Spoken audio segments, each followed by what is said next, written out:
Los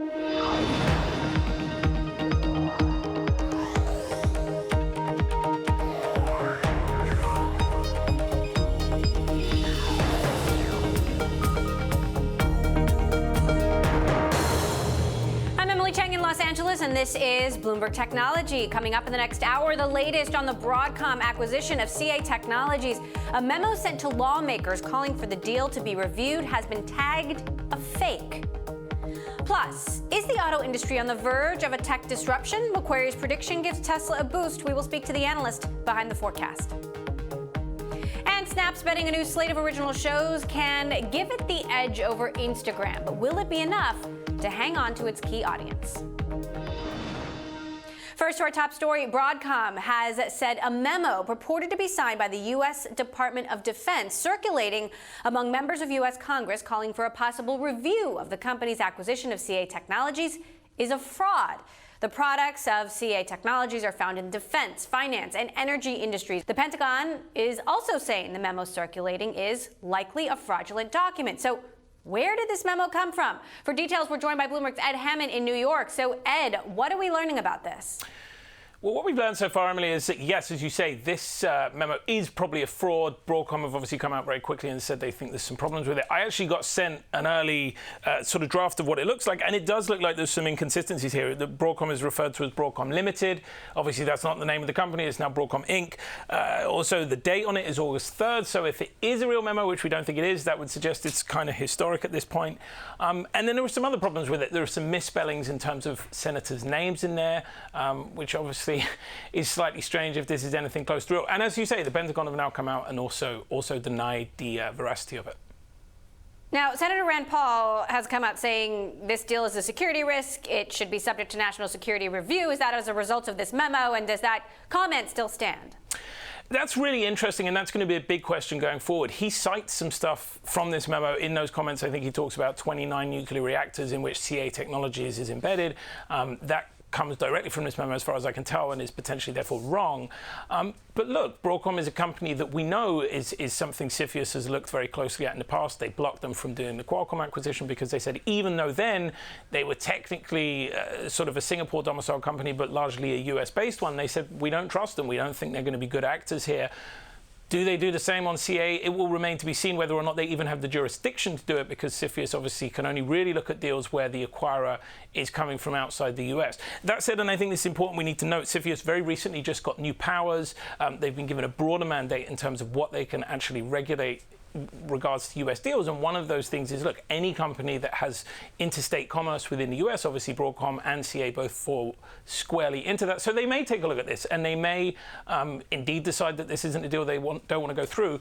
But what we do know for now, at least according to the Pentagon, is they have not asked for any such review. So, you wrote a piece a couple of weeks ago about how a rise in nationalism and certainly some of the policies of the Trump administration is sapping deal flow. One, do we expect this deal to move forward? And two, do we expect other deals not to happen as a result of these policies? The second part of that I can answer very easily. I think, yes, we expect other deals not to happen as a result of these policies. I think particularly any deal inbound into the US, especially where it involves anything related to critical infrastructure, which is a bit of a moving feast because obviously that can change depending on what the administration defines as critical infrastructure. But anything that's tech, particularly around the semiconductor space, I think that's just a no-go for foreign acquirers right now. Does this deal go through? Look, I think obviously Broadcom are fairly confident it does. The spread was not huge.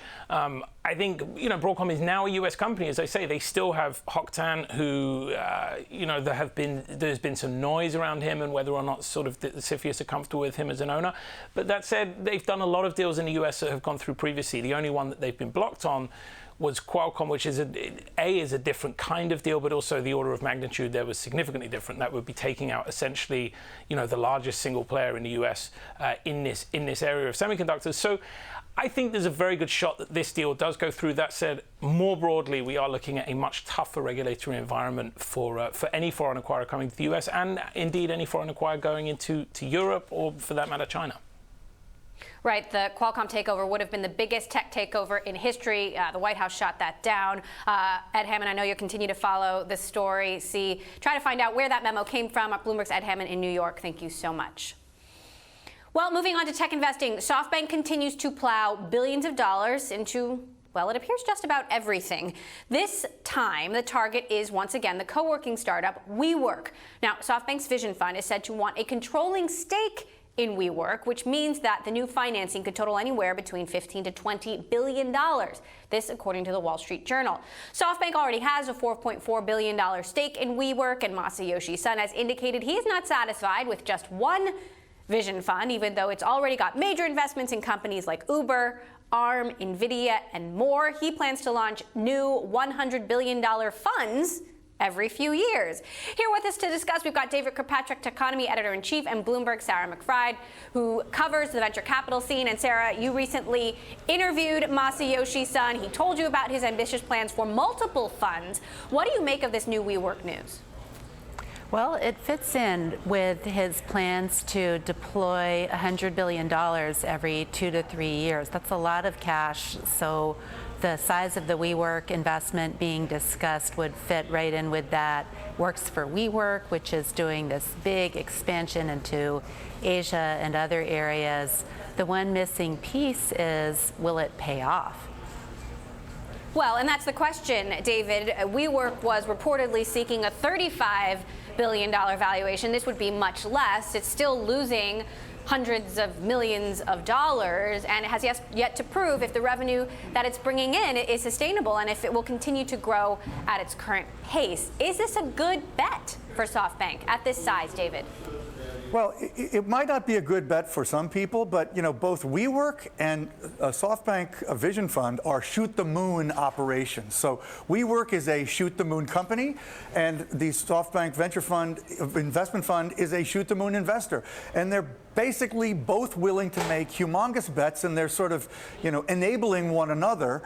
Obviously, if WeWork does raise another $10 billion plus from SoftBank, that allows them to do a whole lot more. And then, it begins to be possibly a self-fulfilling prophecy. They aren't making any money. They're far from making money.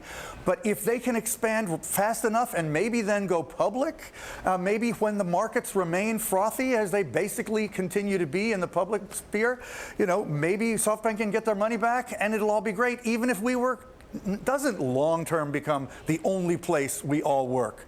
And by the way, I work in a WeWork, so WeWorks are good. I hear they have good drinks on tap, David. They do. Look, Masayoshi Son has been very clear. He thinks this is a big opportunity and that they're not going to lose money on the Vision Fund in general. Take a listen to what he had to say last year. The Vision Fund deal is the preparation for a God-given opportunity similar to the gold rush era that's approaching. We have acceptable money from partners to avoid building debts, and we are sure the fund will be a success. We should be thinking big for this lifetime business opportunity. That said, Sarah, what kind of returns are investors in the Vision Fund expecting? Are they thinking 2x, 5x? A typical venture capital fund, if it does a good job, is closer to 10x. Right. So last year, Masa said that the Vision Fund had already returned in excess of 20%, which is, most funds are definitely operating at a loss for their first few years of existence. This is barely a year in. He said his personal rate of return since 2000 has been over 40% annually. So, perhaps ask him what it's been since 99 or 98 before the big dot-com run-up and crash. But still, that's very impressive over the past 18 years. So investors are hoping some of that personal magic he's had will rub off on the Vision Fund, and he's prepared to make these big, bold bets, even if the bulk of them don't work out. He thinks he's going to have one or two that knock it out of the park, just as he did with Yahoo and Alibaba. It almost became irrelevant that he had dozens more investments that went nowhere. And so because of that track record, investors are prepared to buy in and listen to him. And with WeWork, I think he and the WeWork CEO, Adam Newman, have kind of a personal connection where they're both prepared to just make these big, brash plans and just think that the world will follow along, and they're kind of betting on social movements as well as just real estate, that more and more people like David are going to end up working out of offices that are more convenient to them than perhaps the offices of the companies that actually they work for. The Vision Fund has already invested in, we were looking at some of the companies there, Uber, a construction company called Katera, the Indian e-commerce company Flipkart. David, you may love your spot in your WeWork office, but I wonder if there's a concern that SoftBank, by investing so much money in some of these companies, is keeping companies afloat that maybe shouldn't be kept afloat.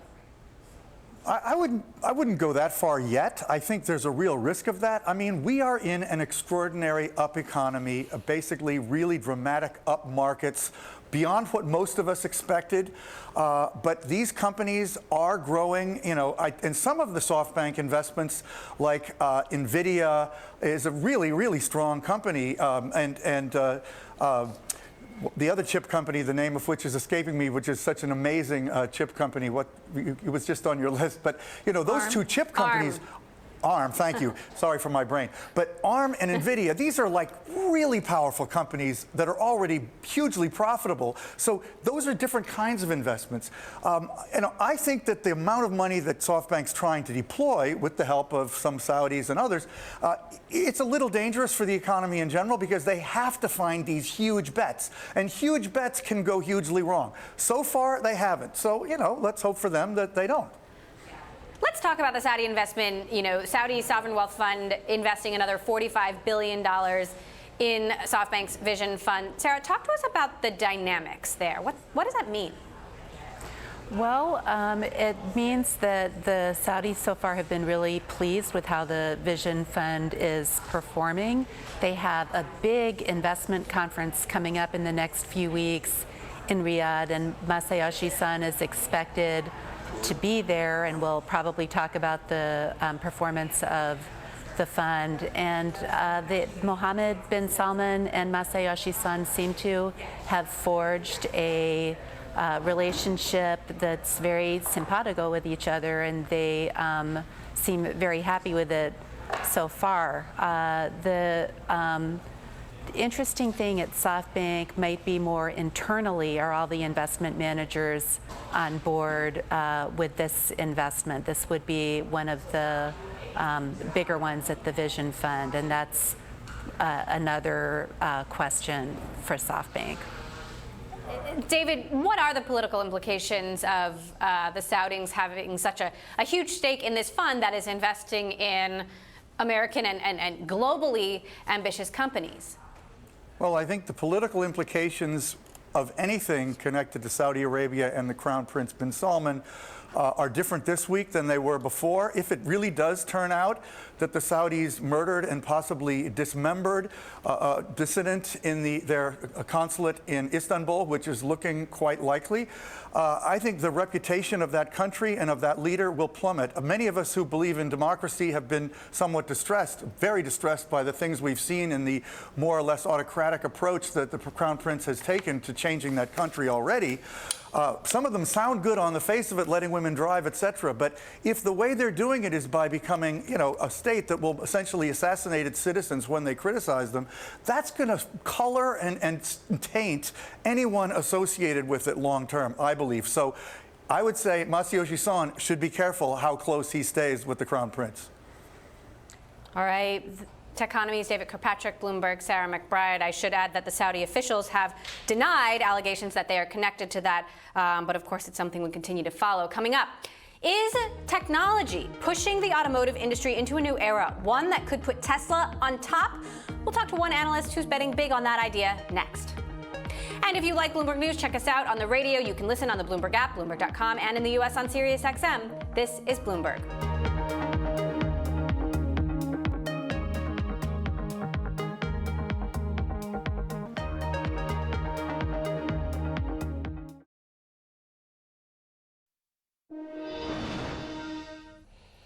A big name being dropped as a potential replacement for Elon Musk as Tesla chair. None other than James Murdoch, this according to the Financial Times.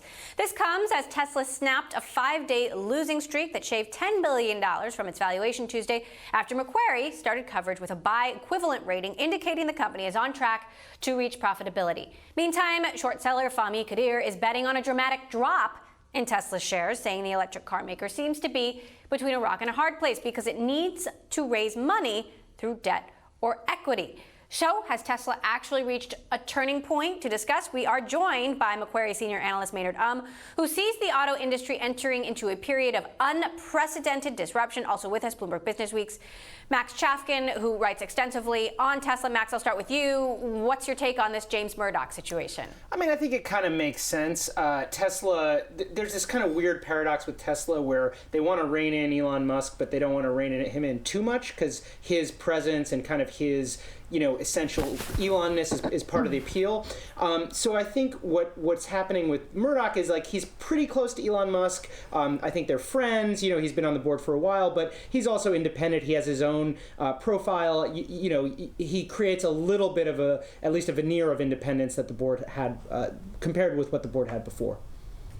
So, Maynard, your note is likely the reason that Tesla shares have run up over the last couple of days. And curious if this James Murdoch potential makes you more or less optimistic. I think the most important thing really is that Elon Musk is really just focused on building Model 3s and getting deliveries out there. Anything that really just gets that focus down to that, I think is actually a very positive thing. So if James Murdoch's the one who can actually rein him in and prevent some of that the tweets going out, and the focus really comes back to the deliveries, which is really the fundamentals of the business, I think that will end up being a very positive for the company. Well, the question, Max, is can James Murdoch rein him in? I mean, James Murdoch has been on the board, and Elon Musk's behavior has been as it has been. No, I mean, I think the reining in is going to have to come from Elon himself. And just because of the sort of his larger-than-life profile, the extent to which kind of his sort of personality has defined Tesla, I think if you believe in this company, what you are hoping for is that Elon himself will see the light, not that the SEC or a board member or someone else is going to do that for him. And I think if we've seen anything, if we've learned anything over the last few months, is that Elon, even when Tesla has been dinged for various reasons, he's still been willing to kind of be his own person. And so yeah, I mean, I think that the chairmanship is important. It's an important milestone for the company, but I don't think that alone is going to bring much change.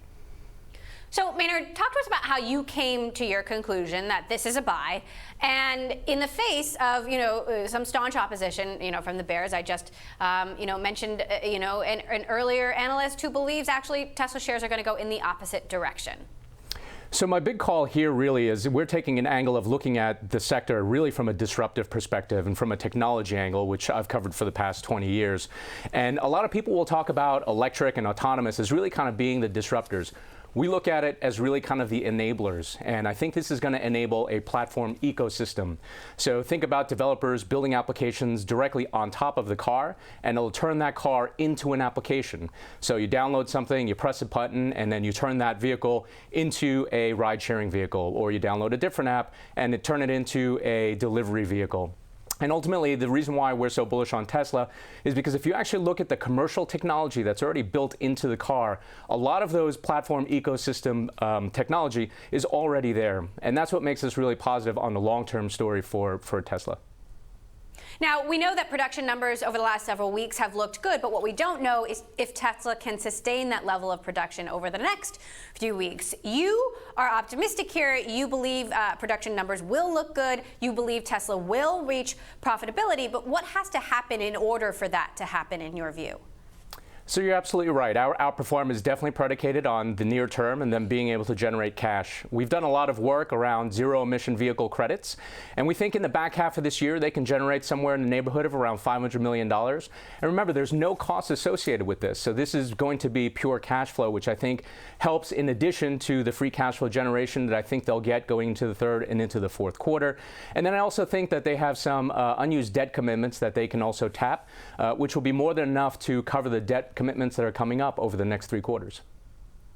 Now, Max, we're getting some new information that Tesla is closing in on a $145 million plot for its China factory. Obviously, China, a huge part of Tesla's potential. What does this mean? Yeah, I mean, this is a big deal. The Chinese market for electric cars is, massive. Tesla really hasn't made much progress there at all. And if Tesla is able to get into the market and really sell some cars, that will go a long way to sort of improving its bottom line and just generating huge amounts of revenue. Of course, with China, especially in the Donald Trump era, there are always regulatory hurdles. So, being able to find a location for this factory, that's an important, kind of first step in terms of building a factory. All right, Bloomberg Business Week's Max Chafkin, Macquarie senior analyst Maynard will have a lot to look for with earnings coming up in the next few weeks. Thank you both. A reminder, Bloomberg Tech live streaming on Twitter. You can check us out at Technology, and be sure to follow our global breaking news network TikTok on Twitter. This is Bloomberg.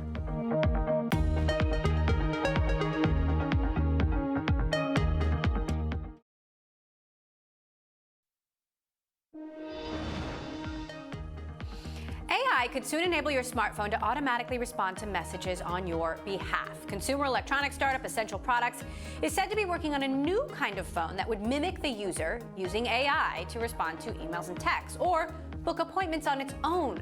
The design of the new mobile phone isn't like a standard smartphone with a smaller screen requiring users to interact mainly through voice commands. An internal memo underscores Amazon's growing momentum in cloud computing. Amazon Web Services has signed deals with SAP and Symantec worth a combined $1 billion. The memo says Microsoft, the number 2 cloud service provider, has also competed for the Symantec deal. And Uber is pitching a $1.5 billion junk bond sale, the ride-hailing service marketing the bonds at a time when fixed-income investors have proven receptive to debt deals backed by cash-burning tech companies. Uber has said it plans to go public in the second half of next year. And still ahead, social media giant Snap announces a large slate of original content, but will it be enough to take on Instagram? And Google's Waze is making a big bet on carpooling. We'll talk to the CEO about the company's new feature next. This is Bloomberg.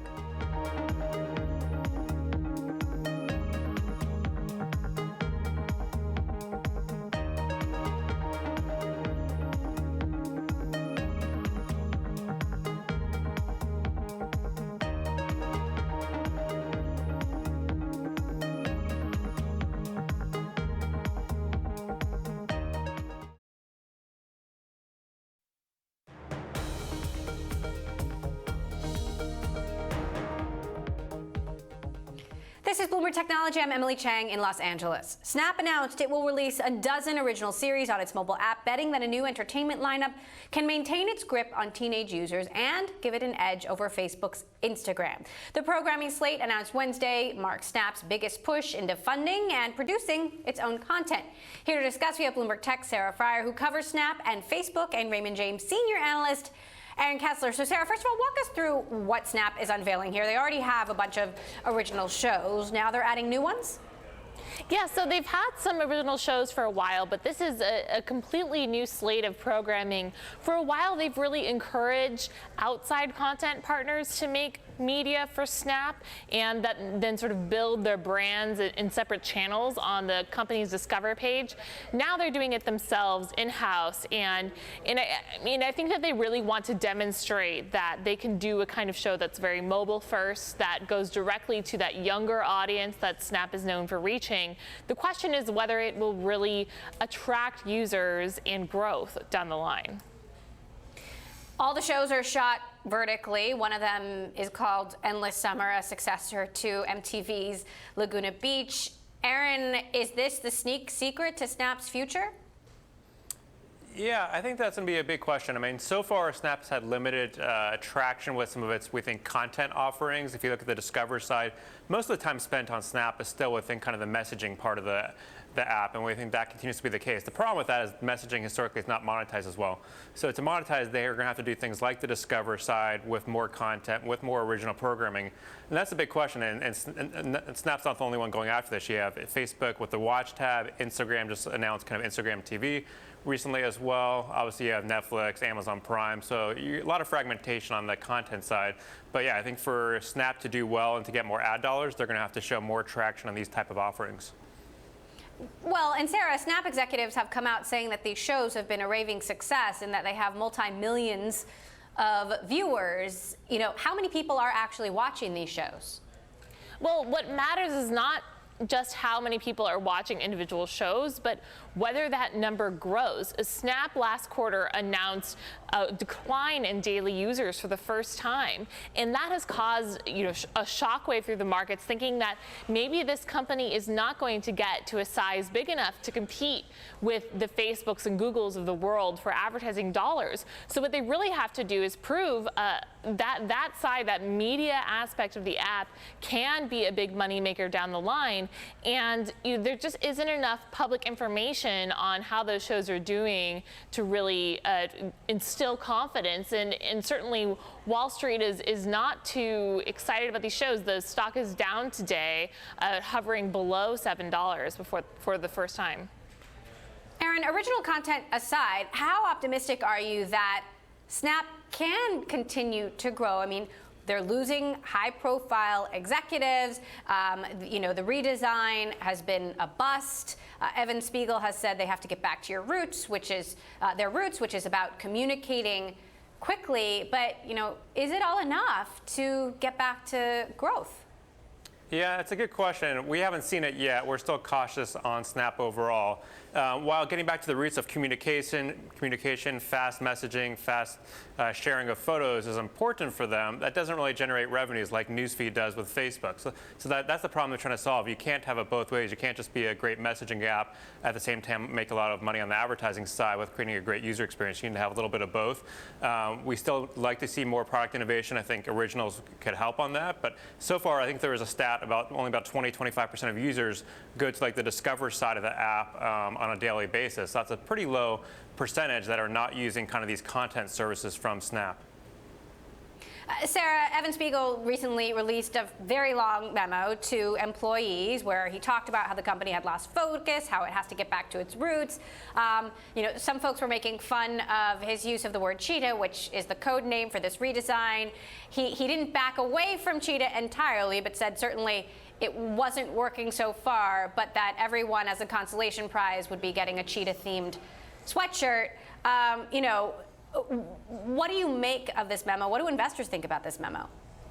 Well, I spent a lot of time with Evan Spiegel earlier this year, and the memo echoed a lot of the same things that he was trying to get across to me then, which is that the company sees itself differently than the other social media platforms, that they don't even see themselves really as a social media company. It's more of a messaging company with a media component, and that they want to allow people to experience the world differently. While Evan is trying to communicate more directly to his employees and address some issues with clarity around the company's direction, a 15-page memo is not always the best way to get that across. And certainly, while some people thought that this was a good eye into how Spiegel thinks, other people thought, it was a little rambling, a little concerning. And so I think that he's still in that place where he has to prove that he is the visionary leader for the next era of Snap. Otherwise, an analyst yesterday said they may have to raise money. There may be M&A down the line. I mean, he has to. This next quarter is going to be so crucial for the company's future. Aaron, I'm sure many of these tech CEOs, don't love speaking to the press, but, now they do. We've seen Mark Zuckerberg mature. In this memo, Evan Spiegel talks about how he feels awkward even walking around the office and talking to employees. He doesn't love speaking to the press. But, at this point, this many years into being a public company, do you think he has to grow up? Do you think he's still the right person to be, leading this company? Yeah, it's a good question. I mean, I think it's less important whether he's speaking to the press. It's more about company execution, and so far they haven't executed. I mean, if you look at the shareholder letter, it talked a lot about their competitive moats, but at the same time you're talking about competitive moats, you're also losing a lot of users to Instagram, it appears. And they talk about competitive moats being their speed of delivery, although you really haven't heard of users complain on Instagram or Facebook that they're not getting pictures or text sent fast enough. So it's a little confusing, that shareholder letter. I think investors were confused. I think that's why the stock did not really rally off of that letter. All right, well, lots to watch. Aaron Kessler, Raymond James, Bloomberg Tech's Sarah Fryer, thank you both. Now, Waze is announcing the rollout of Waze Carpool across the United States. The feature enables Waze users to request rides from other community members, with a goal to ultimately decrease the number of cars on the road. The company has spent the last year or so testing Carpool in states like California and Texas. That's now being expanded to all 50 states. We spoke to Waze CEO Noam Barden and asked about how the company sees itself competing with the likes of Uber and Lyft. So we don't see ourselves as taking on Uber or Lyft. We're taking on single occupancy vehicles. If you drive alone in your car to work, that's our competition, right? We need to give you a better experience so that you'll be willing to take someone with you or leave your car at home. And that's how we're focusing. Uber and Lyft are part of this. There are many mobility players that are going to be part of a full mobility solution. There's last mile components, there's scooters, there are cars, there are all different kinds of components. We're focusing on the long haul. Going from San Francisco to Mountain View, we will give you a price that's a fraction of any other alternative, and we'll give you an experience that's actually going to be a lot more fun. How big do you think this business can be? So that's a great question. We don't know, right? We don't know how big this can be. But if you think about it, there are trillions of dollars at waste in our economy from traffic. And the cost to our environment, the cost to our health, right? It's all coming off this sort of illogical way that we all choose to commute. And so there's going to be tremendous amount of value to be created here. How does that split up between the driver, the rider, partners, and ourselves? That we'll have to see as we roll out the service.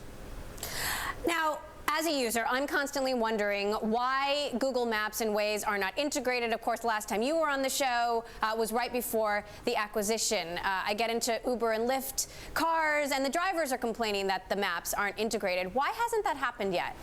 Well, since the acquisition, Waze has been kept very independent. We are actually continue to run as our own company with our own mission around traffic. And this allows us to do things like Carpool, things that are bottom-up and community-based. So it's a different application and a different experience than Google Maps.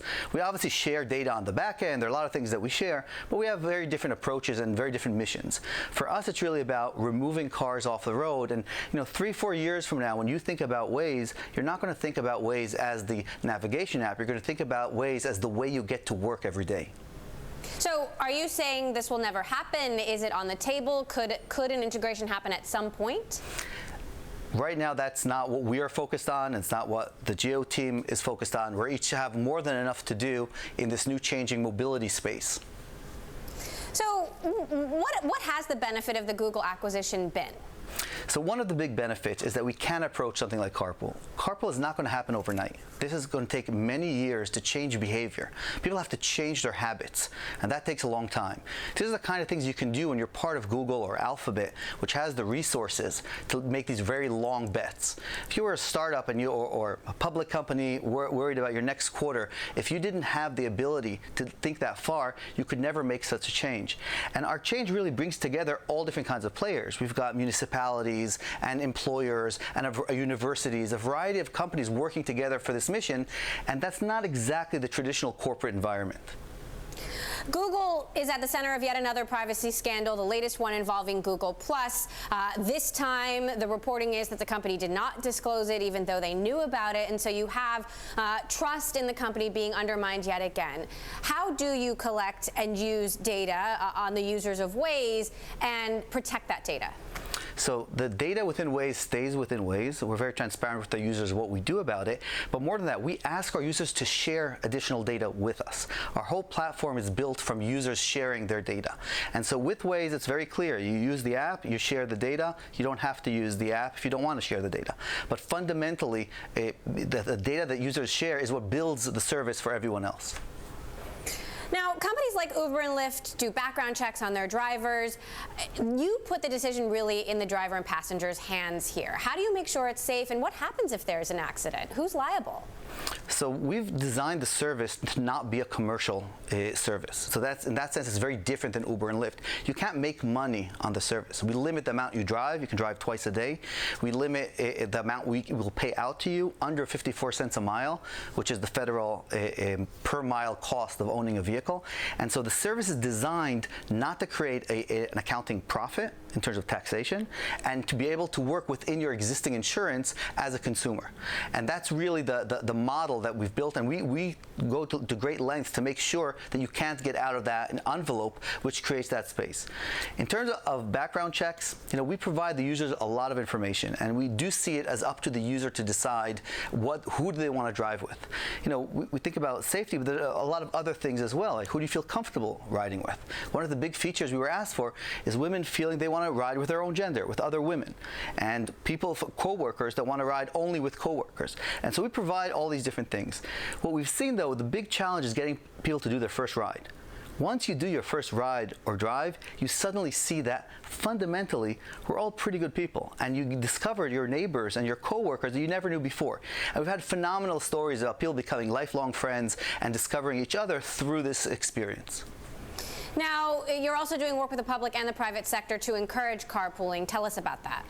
So fundamentally, carpooling will have to be a joint effort. We're working with municipalities, San Diego, Orange County, all over the U.S., to try and provide incentives and carrots and sticks to users. If you think about HOV lanes, those are basically incentives for you to take another person in your car. If we can find that person in the car for you and you can use the HOV lane, you can save 20 minutes on your way to work. And these are the kinds of incentives that municipalities can do and the Departments of Transportation can provide. We think there's a place for everyone to work together here. Employers are struggling with how to get their employees to work, how to deal with parking. Parking is a huge problem for most employers. And all these different things provide incentives for carpooling. Municipalities and Departments of Transportation have budgets about removing cars off the roads. And so coming together in one platform, as we've done in the past on Waze, is the way we think we can make this change in society and in how we actually drive to work. Our conversation there with Waze CEO Noam Bardem. Coming up, we continue our coverage of San Francisco's Blockchain Week, how one woman is paving the way for more women in crypto. Next, this is Bloomberg.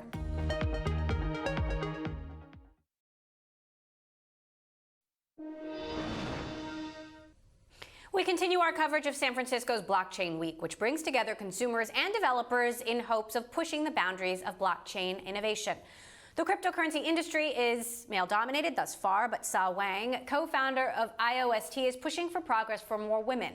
The company is one of the top 3 cryptocurrencies by market cap, launched in 2018, and has enterprise-grade blockchain infrastructure and apparently faster speeds than Ethereum. Sa Wang joins us now. So first of all, talk to us about how IOST, you believe, fits into the broader blockchain and crypto landscape. What makes this, a good bet? Okay, hi, thank you for having me here. Firstly, IOST is a blockchain infrastructure that we are building. We are emphasizing on POV, the point of delivery system. At the same time, we're having not only the infrastructure itself, we're building the whole ecosystem, including our own DApps team called Thesis. Also, we have our own funds called Blue Hill. We are helping with a lot of our partnerships and the communities at the same time. It's kind of like Ethereum, but a provider providing a better, user-friendly, a more developer-friendly whole ecosystem thing. Now, it was trading around 12 cents as of February, but now it's down to closer to 1 cent. How long can you continue to operate without widespread mainstream use of blockchain technology? Yeah, actually, this is a really good question. Right now, we all know the market is kind of bad at this time. Everyone is worrying about the price, but actually, it's kind of a great period of time for a legit project like us, because the market has washed down all of those scammy projects, all of those projects with not really focusing on the technology and not really focusing on the social value. But projects like IOST and the other project we're really trying to build some social value will stay in the market despite of this really bad market thing. We're not worried about the price, we're not worried about those things at all. All we want to bring is some really social value project to the world. So are any customers using your product yet? If so, how many? Yes, we are having some partnerships right now, although our main network will be launched at the end of this year. Our maybe at the beginning of next year. But right now we have a lot of like project partnerships going on right now. There are definitely a lot of use cases right now. Like for example, last week we have a partnership with the charity company called Mantra. Like they are helping the children in Yunnan province. Like each of the sunglasses you bought from them will donate one pair of glasses to the children in Yunnan province. And definitely there's a trust gap between the community and the charity company. And then we are helping them to put all this transaction on our blockchain so that people exactly know that the money they donate to the charity will go specifically to a children in Yunnan province. So we are trying to use the blockchain technology to cover the trust gap between the charity company and the communities. Now, the majority of people working in crypto are men. The majority of wealth held in crypto is held by men. I'm curious what it's been like for you to navigate the blockchain industry as a woman in the C-suite, and whether you think that experience will change for other women. That's really an interesting question. Like at the beginning, it's definitely a more like a men-dominated industry because there are so many tech involved and things like that.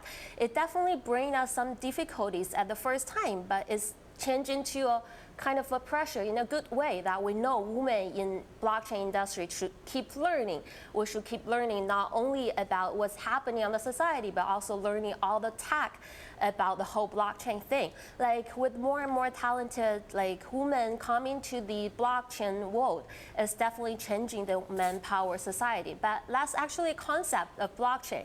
Like the concept of blockchain is to build a more equally, more social friendly environment that genders, like races, like the social status shouldn't be a factors at all. Right. We certainly also don't want women left out of the new wealth creation either. Sao Wang, IOST co-founder and CMO, thank you so much for stopping by. Coming up, tech regulation seems more like a when than an if. So what form might new laws take? LinkedIn co-founder Reid Hoffman weighs in next. This is Bloomberg.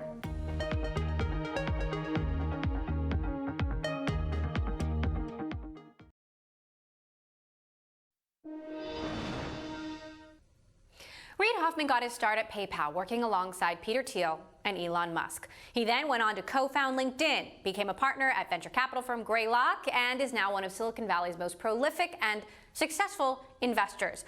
Hoffman bet big on Facebook early on and has always been captivated by the dynamics of social networks. Our Bloomberg anchor David Weston caught up with him earlier and asked about the certain distrust surrounding social media and what, if any, role the government should play. It's very possible that some regulation could be good. It's a lot easier to do a lot of damage to the tech industry, to our position of the tech industry in the world, to the invention of the future, to this lead in this industry that we have, than it is to do help. So I think we should be very careful.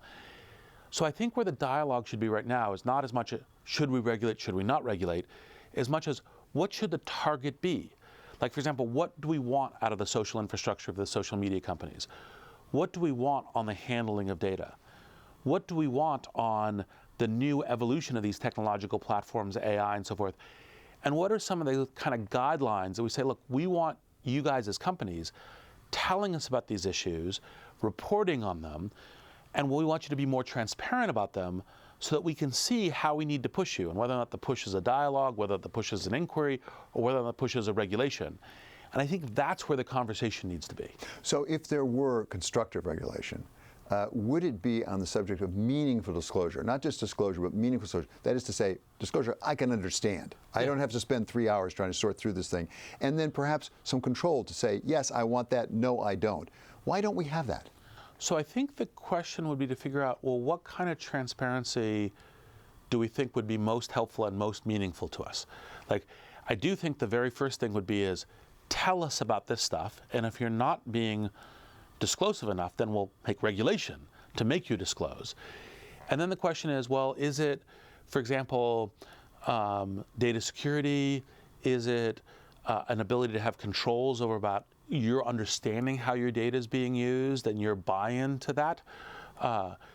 Those probably are the zone, but how do you do that in the right kind of simple way that also leads to a lot of ability to innovate in the future. So as you talk with the Sheryl Sandbergs of this world, the Mark Zuckerbergs of the world, what is the discussion about how do you get in front of this instead of the appearance that you're getting dragged kicking and screaming? If we go back to the brand challenge, I think you said, how do you address that brand challenge? What could they do? What would you say to them, this is what you should do? This would get you moving in the right direction, at least.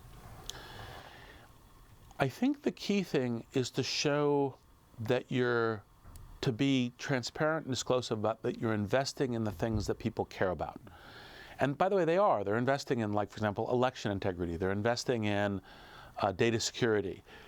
And not just to do it, but to show people you're doing it. To show people you say, I hear what your worries are, and we're working on them. And by the way, it may take us a few iterations to learn it exactly, but we care about it, and we're investing in it. And then to be talking about that. And I think they're on path to exactly those conversations. LinkedIn co-founder Reid Hoffman there with Bloomberg's David Weston. You can catch their full interview on the next episode of Bloomberg Big Decisions, November 7th. And that does it for this edition of Bloomberg Technology.